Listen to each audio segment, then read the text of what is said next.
وہ عجیب عادت کا مالک تھا، وہ زندگی کا ہر مزہ لینا چاہتا تھا، اس کی زندگی میں کچھ بھی ختم نہیں ہونے والا تھا، وہ اپنی ساری ایکٹیویٹیز گھر سے باہر رکھتا تھا، اس لیے ابھی تک وہ گھر والوں کی نظر میں نہیں آیا تھا۔ این شباب میں اس نے ڈیرر نام کا گینگ جوائن کیا تھا۔ یہ گینگ ہیومن تھریٹ کے نام سے اپنی پہچان رکھتا تھا اور یہ گینگ پولیس سے چھپ کر بڑی ہی خاموشی سے اپنی کارروائیاں کرتا تھا۔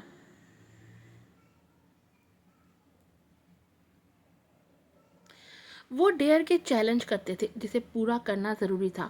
اس گینگ کے لوگوں نے مردہ بن کر بھی لوگوں کو ڈرایا تھا۔ چند لوگ تو ہارٹ فیل ہونے کے قریب تک ہو گئے تھے۔ ان کی حالتوں پر وہ سب پاگلوں کی طرح ہنستے تھے۔ لوگوں کو ڈرا کر مینٹلی ٹارچر دے کر پتہ نہیں انہیں کیسی تسکین ملتی تھی۔ یوشے کو ایک آدھ بار سے زیادہ اس میں مزہ نہیں آیا تھا۔ بھلا اندھیرے، موت، لاش اور قبر کو دیکھ کر آخر لوگ اتنا ڈر کیوں جاتے تھے؟ اس کے نزدیک یہ اسٹوپڈ تھا، بیکار تھا۔ یہاں ڈرگز کا آزادانہ استعمال ہوتا تھا، کچھ ڈرگز وہ بھی چکھ چکا تھا۔ کارسٹن، گروہ کے لیڈر نے اسے ڈیتھ ایکسپلوژن کا چیلنج دیا تھا۔ اب تک اس نے ایسی کسی ایکٹیویٹی میں حصہ نہیں لیا تھا، یہ اس کے لیے نیا تھا، تو اسے یہ پکا کرنا تھا۔ فلز ہمیشہ اس کے ساتھ ہوتی تھی، وہ معمولی چیلنج سمجھ رہی تھی، لیکن جب کارسٹن نے بہترین ڈرگز کی ہیوی ڈوز اس کے سامنے رکھی تبھی وہ حواس باختہ ہوئی تھی اور ڈرگز استعمال کر کے فل اسپیڈ میں گاڑی دوڑاتے اسے مطلوبہ مقام تک پہنچنا تھا۔ نو وے یوشے، یہ پاگل پن ہے، تم ایسا کچھ نہیں کرو گے، لگتا ہے تمہاری گرل فرینڈ ڈر رہی ہے۔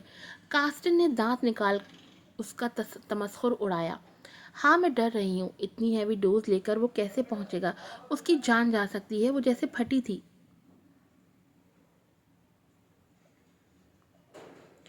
کچھ بھی تھا، یوشے اس کے لیے خاص تھا۔ یہی تو چیلنج ہے، تم پر بہت پیسے لگ چکے ہیں، یو جوئش بوائے، کارسٹن نے اسے اکساتے ہوئے جتایا تھا۔ نو، یوشے تم چلو یہاں سے، وہ اس کا بازو پکڑ کر گھسیٹتے ہوئے بولی۔ اس نے اسے جھٹکے سے بازو اس کی گرفت سے آزاد کروایا تھا، پھر کارسٹن کی طرف دیکھا، وہ سمجھ چکا تھا اس نے ڈرگ اس کے آگے کی۔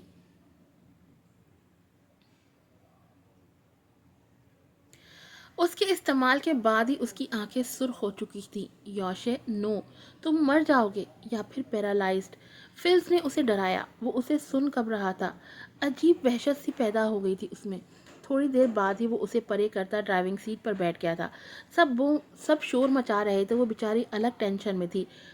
اگر ابھی گاڑی سے نہ اترے تو میں تمہارے ڈیڈ کو بتا دوں گی، اس شور میں اس نے دھمکی دی تھی۔ اس نے صرف ایک نظر اسے دیکھا تھا اور پھر چابی گھما کر گاڑی سٹارٹ کر دی تھی۔ تھوڑی دیر بعد ہی نشہ اس پر حاوی ہو رہا تھا۔ اس کے ساتھ مقابلے والی گاڑیاں کبھی آگے تو کبھی پیچھے ہو رہی تھیں، پر اس کی گاڑی تیزی میں تھی۔ اس کا دماغ ہلنا شروع ہو گیا تھا، اسے اپنے آپ کو قابو میں رکھنا تھا۔ اسے اپنے آپ کو قابو میں رکھنا آتا تھا، لیکن نشہ میں چور ہلکی سی پلکیں ایک دوسرے میں ملی تھیں اور اس کی گاڑی بے قابو ہوئی تھی۔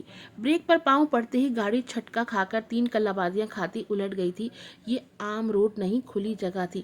وہ آنکھیں کھولنا چاہتا تھا لیکن اس کا ذہن تیزی سے تاریکی میں ڈوب رہا تھا۔ دوسری گاڑیاں حادثے سے پہلے ہی بریک مار چکی تھی۔ کون جانتا تھا اتنا بہترین ذہن رکھنے والا لڑکا کیا کرتا پھر رہا تھا؟ اسے خود نہیں پتا تھا کہ اس کا ایڈونچر اس کے لیے کیا لائے گا، شاید موت یا پھر عمر بھر کی معذوری۔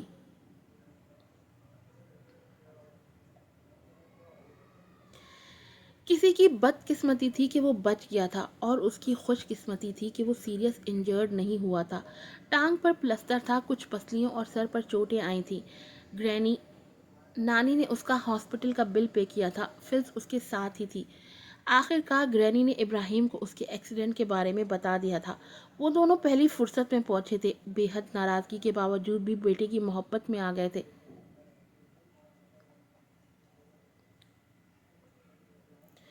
وہ بے حد پریشان تھے، لیکن اپنی آنکھوں سے اسے دیکھ کر انہیں تھوڑی تسلی ہوئی تھی۔ اتنا خوبصورت ہونے کے باوجود بھی ابراہیم کو یوشے کا چہرہ بے رونق لگا تھا، جیسے وہ کوئی ڈرگ لیتا ہو۔ ہو سکتا ہے میرا وہم ہو، ایکسیڈنٹ کی وجہ سے اس کا چہرہ ایسا ہو گیا۔ وہ پھر خوش فہم ہوئے تھے، لیکن ابراہیم کی یہ خوش فہمی ڈاکٹر سے بات کرتے ہی دور ہو گئی تھی۔ اس کی طبیعت کے ساتھ ڈاکٹر نے اس کے ڈرگ لینے کی بھی تصدیق کی تھی۔ وہ سن سے رہ گئے تھے۔ اس کے چہرے پر چھائی جانے والی پھٹکار اب ان کی سمجھ میں آئی تھی۔ وہ ہاسپٹل میں ہی اس پر برس پڑے تھے۔ کیا کچھ ہے جو میں نے تمہارے لیے نہیں کیا؟ ہر بہترین چیز میں نے تمہیں مہیا کی، یہاں تک کہ تم آزادی چاہتے تھے وہ بھی میں نے دے دی۔ پھر کون سی بلا ہے تمہارے اندر جو تمہیں سکون نہیں لینے دیتی؟ وہ بری طرح کلس رہے تھے، وہ بنا تاثر کے سامنے دیکھ رہے تھے۔ اس کی بے توجہی پر دانت پیستے ابراہیم نے اسے دیکھا، پھر جینیفر کو۔ وہ ملتجی نظر آ رہی تھی۔ ابراہیم نے ناک سے لمبی سانس کھینچی، پھر میکائل، زید اور اپنے چھوٹے بیٹے کی مثالیں دے کر اسے شرمندہ کرنا چاہا۔ میکائل ذہین ترین ہے، پر وہ ایسے نہیں کرتا، اپنے فیوچر پر فوکسڈ ہے۔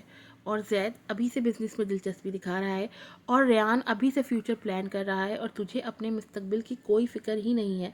وہ ٹیک لگائے خاموشی سے سن رہا تھا۔ اب زبان بھی ٹوٹ گئی ہے کیا؟ ابراہیم نے اس کی خاموشی پر ضد ہوتے ہوئے چیخ کر کہا۔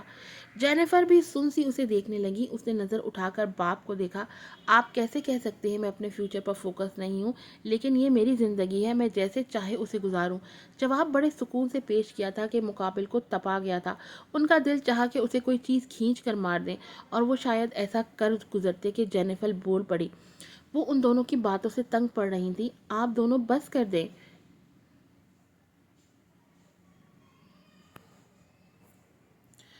یوشے، تمہیں ذرا خیال نہیں ہے ہمارا؟ اگر تمہیں کچھ ہو جاتا تو؟ آنکھوں میں آنسو لیے وہ اسے سمجھا رہی تھی۔ ابراہیم بے بس سے باہر نکل گئے تھے۔ گھر آ کر ابراہیم نے اس کے کمرے کی تلاشی لی تھی۔ الکوہل کے کینز اور ڈرگ کے ایک پیکٹ کے علاوہ ایک چیز اور ملی تھی۔ حیرانی سے ان کا منہ کھل گیا تھا۔ یہ اس کا آئی کیو لیول کا ٹیسٹ سرٹیفکیٹ تھا۔ وہ چپ سے بیڈ پر بیٹھ گئے تھے۔ انہیں خوش ہونا چاہیے تھا، پر وہ خوش نہیں تھے، کیونکہ اس نعمت کے باوجود بھی یوشے انہیں خوش نہیں کر پا رہا تھا۔ وہ ان کے ساتھ کبھی نہیں جاتا، یہاں وہ رہ نہیں سکتے تھے۔ ابراہیم نے فوری طور پر اپنے رویے میں ترمیم کی تھی۔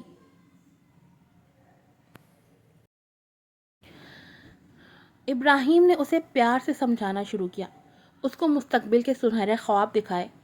نیمل کے حوالے سے بھی انہوں نے اسے سمجھایا۔ اس کا منہ کڑوا ہوا تھا۔ وہ بیچارے اسے اچھی طرح سمجھا کر دل میں ڈر لیے واپس آ گئے تھے۔ ادھر اسحاق صاحب نیمل کی تربیت بہت بہترین انداز میں کر رہے تھے۔ وہ جینیفر کے کپڑوں پر اعتراض کرتے تھے، لیکن اس حادثے کے بعد انہوں نے نیمل کے کپڑوں کی طرف توجہ کی تھی۔ وہ حیران تھے کہ بسما نے بھی نیمل کے لیے ویسے ہی کپڑے منتخب کیے تھے، چھوٹی چھوٹی فراکس، ٹائٹ شرٹس، پینٹس۔ اسحاق صاحب نے اس کی وارڈروب چینج کی تھی۔ شلوار قمیض کے ساتھ سر پر رومال ہوتے تھے۔ وہ اس کو قرآن خود پڑھاتے تھے۔ وہ اس کی اخلاقی تربیت کر رہے تھے۔ وہ ابراہیم کے چھوٹے چھوٹے کام جیسے چائے بنا دینا بڑے شوق سے کرتی تھی۔ روز رات سونے سے پہلے وہ ان کے کمرے میں جاتی تھی۔ آہستہ آہستہ وہ دونوں اس کی محبت کے عادی ہوتے جا رہے تھے۔ جینیفر، دیکھا تم نے، اللہ نے ہمیں کتنی پیاری بیٹی دی ہے، وہ اسے اپنی باہوں میں بھر کر پیار سے کہتے۔ ہاں بالکل، جینیفر بھی مسکرا کر کہتی۔ گھر میں وہ ایک فرمانبردار بیٹی تھی۔ خاندان میں بھی اس کی اچھائی کے ڈنکے بجنا شروع ہو گئے تھے۔ اسے اپنے ارد گرد کا ہر شخص اچھا لگتا تھا، سوائے یوشے کے۔ وہ اس کے دل و دماغ سے اسی وقت اتر گیا تھا جب وہ یہاں سے گیا تھا۔ اس کے نکاح کا علم نہ اسے تھا اور نہ ہی خاندان میں کسی کو پتا تھا، مگر گھر والوں کو اسحاق صاحب نے یہ بات کرنے سے منع کیا تھا۔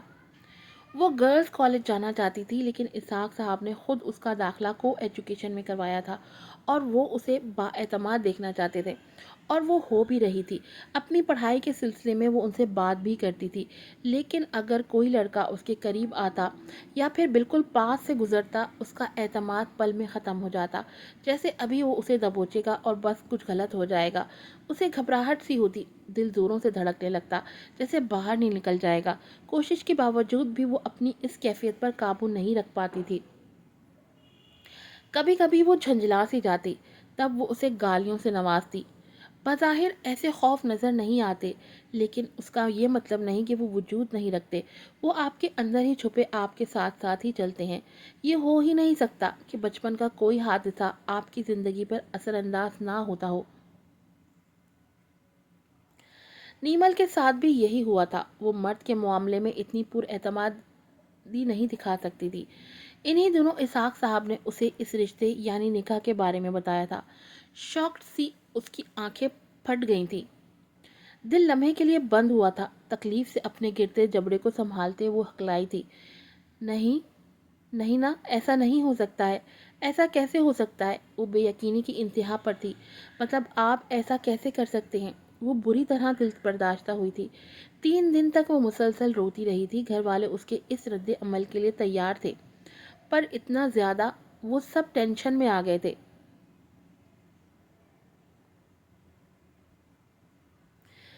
اب اس حادثے میں کیا تبدیلی آتی؟ اس نے رو رو کر اپنا ہی حال برا کر لیا۔ دکھتے سر کو تھامے اسے اپنا مستقبل بھیانک نظر آ رہا تھا۔ اکیلے میں یا پھر اپنی عزیز ترین دوست فاطمہ کے کندھے پر سر رکھ کر یوشی کو برا بھلا کہتے اور منہ بھر کر اسے طلاق کی بات کرنا اور بات تھی، لیکن یہی بات وہ دادا سے آسانی سے نہیں کہہ سکتی تھی۔ اچھی تربیت اور فرما برداری کا ٹائٹل اس کو دل کی بات کرنے سے منع کر رہا تھا، لیکن پھر بھی اس نے اپنی ناراضگی کا اظہار کرتے ہوئے ڈھکے چھپے الفاظ میں اسے شادی نہ کرنے کا فیصلہ سنایا تھا۔ اسحاق صاحب خاموش ہو گئے تھے۔ وہ اس کے متوقع رد عمل اور جواب سے واقف تھے۔ آپ کو یہ بات بتانے کا مقصد یہ نہیں تھا کہ آپ ٹینشن کا پہاڑ اپنے سر پر لاد لیں، بلکہ بتانا اس لیے ضروری تھا تاکہ آپ ذہنی طور پر تیار رہیں۔